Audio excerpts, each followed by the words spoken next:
Welcome to a new episode of Film Seizure at the Movies. I'm Geoff Arbuckle, co-host of the Film Seizure podcast that you can catch each Wednesday morning with my cohorts Jason Oliver and Chuck Moore, and my solo show Monster Mondays each Monday afternoon. You can catch both of those shows at filmseizure.com.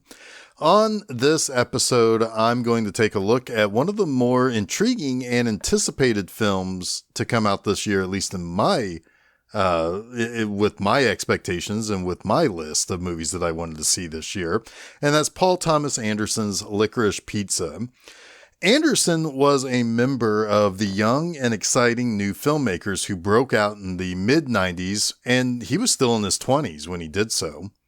His first film was the 1996 crime drama Hard Eight, and after that, he made his biggest splash with 1997's Boogie Nights, starring Mark Wahlberg as an aspiring late 70s, early 80s porn actor.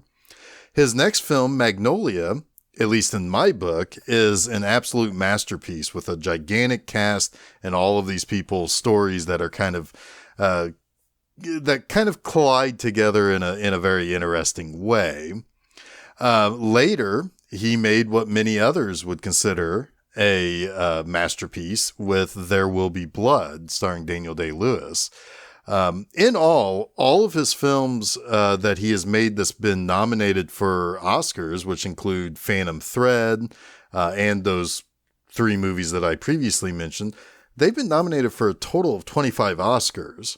In fact, the only film outside of Hard Eight, or at least since he made Boogie Nights, that didn't receive an Oscar nomination was the Adam Sandler drama Punch Drunk Love in 2002, which is still a very good movie. Anderson himself has been nominated 8 times between screenplays and his work as both a director and a producer on a Best Picture nominee. And yet he's not yet won one.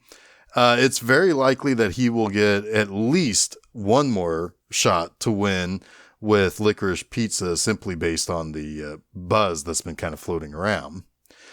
But with Licorice Pizza, this is a coming-of-age comedy drama set in 1973 in the San Fernando Valley.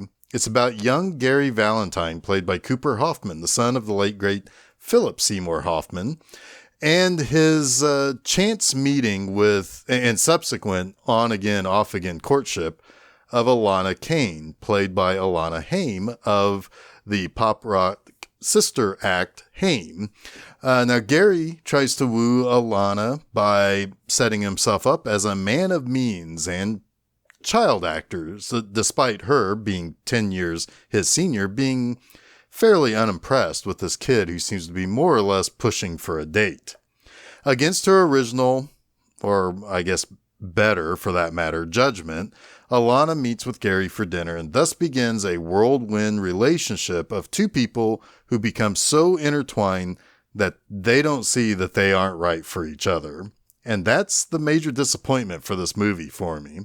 This movie is great to look at. There are lots of interesting ideas in this movie. Alana Haim is fantastic as a frustrated suburbanite with so many options on how to escape that, but also so very few good options.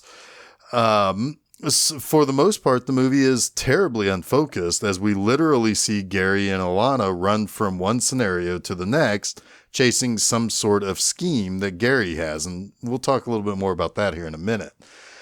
When the movie does slow down to allow itself to focus on the relationship of these two mismatched would-be lovers, you want to tell them to run as far away from each other as possible. Gary turns out to be a bit less than what we think he is. Yes, at the beginning he is a child actor, but he seems to be kind of shooting himself in the foot in that career. We think that his belief in meeting Alana was fate, and that might just be the latest in a line of inappropriate relationships. He's vindictively jealous. He just isn't very likable, and when I reached that point of the movie, I silently whispered to myself, uh-oh. On the other hand, Alana is a bit of a puzzle herself. You want to root for her. She kind of has a smothered life as the youngest of 3 daughters in a Jewish home. By the way, her family is indeed played by her family. Her bandmates are her sisters in this, and her mother and father in real life play them in the movie. It's really kind of interesting that Paul Thomas Anderson chose to do that. But Alana also tiptoes on the line between unlikable and downright lovable. She understands Gary has feelings for her, but she uses him to a certain extent, which ends up leading to a scenario that she begins to date a rival child actor of Gary's. She then reunites with Gary after dumping that guy, only for their platonic love affair to continue into a business venture. When Gary finds someone his own age to romance, as Alana kind of multiple times told him he should, she's upset, but doesn't confront Gary, but instead she tries to hook up with an aging film actor.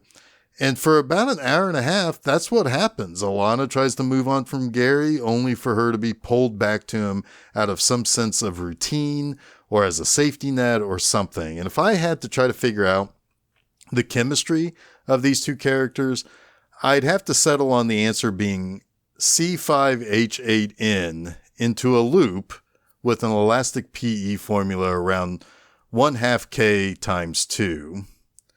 Now, Cooper Hoffman is a fine young actor and will carry on his father's talents quite nicely. And Alana Haim is pitch perfect in this movie. She's tough and mostly seems determined to make her own way and decisions. She's the smarter of the two between Gary and Alana. However, what we learn about Gary is the breaking point for me. He misrepresents himself not only Alana, but to us as the audience. We think that he's a nicer guy than he actually maybe is. While we do learn some things about him, and about how he used to ask this waitress that Alana knows at his favorite Japanese restaurant for a hand job, and that we learn that at the exact same time as Alana does. One of two things should have happened. Either Alana needed to find out more, or we needed to learn more directly from Gary himself. But when that doesn't happen, and Gary continues to do things like vindictively throw Alana's other adult and mature relationships in her face, I got that sinking feeling in my stomach that we're watching a movie featuring a person we are told that we should root for to get the girl, but we're desperately trying to scream at the movie screen to tell Alana to get away as fast as possible. However, Alana herself isn't entirely innocent either. Oh no. She has multiple opportunities to get into acting or to make a difference by becoming a political activist. She has continued frustrations with the men who are at the center of these things, so she throws it all into the wind and just goes back to Gary. She never seems to either learn from her mistakes, or she's too afraid to draw that line that she has said for most of the movie that she had to draw with this kid. And it's one of those things that starts to become frustrating when you have to ask yourself if the movie is telling us that Alana is one of those quote unquote makes herself too available to any guy who comes along kind of girls. It almost borders on taking this character we like, that we want to root for, and almost turning her into like a sexual goldfish. It's just terribly frustrating. Now, what I really wanted was less of the kooky life of the early 70s Southern California, where Alana and Gary meet various celebrities and get mixed up in crazy scenarios, and more of the real stuff about Gary being kind of a turd who is always looking for the next scheme, and Alana being afraid to move out of her comfort zone to find Mr. Right. When the two characters actually do attempt to hash out their feelings, the movie is better. But the problem is that often the film decides to shift away from that to the next situation instead of resolving what needed to be resolved first. In the end, I totally expect this film to get the multiple Oscar nominations that the buzz is out there for. The people voting on these awards will probably be charmed by the 1970s romantic fairy tale of it all. I think the most deserving will be Alana Haim because, well, she's really good in this. It just hurts because everything about the promotion to it was sweet and fun. I wanted that 70s romantic fairy tale. I wanted to hope that this kid would end up with this woman in her mid-20s. Yet what we got was a situation in which these two people could find the right ones for themselves to have that happy ending, but settled directly for the toxic relationship instead. It's sad too, because I guess this happens far too often in the world. Maybe that's kind of the point. Maybe 2 days after this movie's end, they break up again and never see each other. But the ride was more important. Perhaps that's the ultimate point and moral of this movie. Or maybe it's about love being kind of weird in a twisty-turny kind of way. I don't know.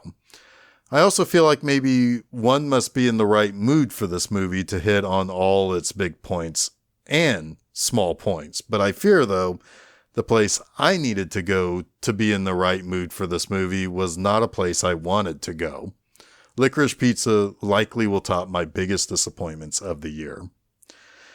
Don't forget to follow Film Seizure at Facebook, Twitter, and Instagram so you can be made aware of new episodes of our various shows as they drop. You can also follow us at podcast providers like SoundCloud, Google Podcast, Apple Podcast, TuneIn, Stitcher, Spotify, and Audible. You can also listen to the show on YouTube by subscribing there. I'm not entirely sure what the next movie I'll do a review of, but it will likely be in January. I do know that before the end of January, I will have my Best of 2021 special, as well as some other specials in the early months of next year. So, until the next time I see you at the movies, don't forget to save me the aisle seat.